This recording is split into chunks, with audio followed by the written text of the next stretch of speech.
L'arrivée hâtive de Raymond Ndongsima dans la capitale économique et pétrolière du Gabon fait suite au drame survenu à la plateforme offshore de Perenco Oil and Gas Gabon en début d'après-midi du 20 mars.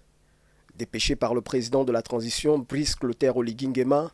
le chef du gouvernement, accompagné d'une forte délégation ministérielle et des autorités locales, est venu s'enquérir des réalités de cet incident tragique qui a fait de nombreuses pertes en vie humaine.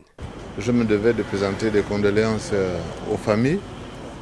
Et ensuite, il fallait également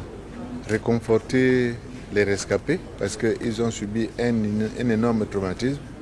Et donc, il fallait leur parler pour leur témoigner à la fois la solidarité et la compassion, pas seulement le gouvernement, puisque quand on voit les réactions un peu partout, on voit bien que tout le monde se sent concerné par ce qui est arrivé. La rencontre d'échange opérée avec les responsables de Perenco a permis au Premier ministre d'avoir une idée générale de cet accident tragique qui affecte aussi bien les familles des victimes que l'ensemble des populations gabonaises. On a annoncé tout à l'heure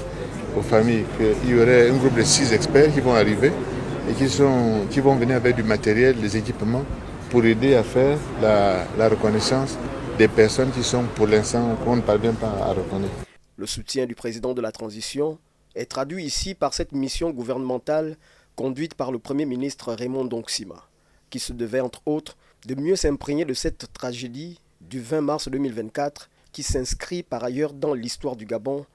en laissant au passage plusieurs familles endeuillées, soit 5 morts, 1 blessé et 1 disparu, selon un communiqué rendu officiel par cette entreprise pétrolière.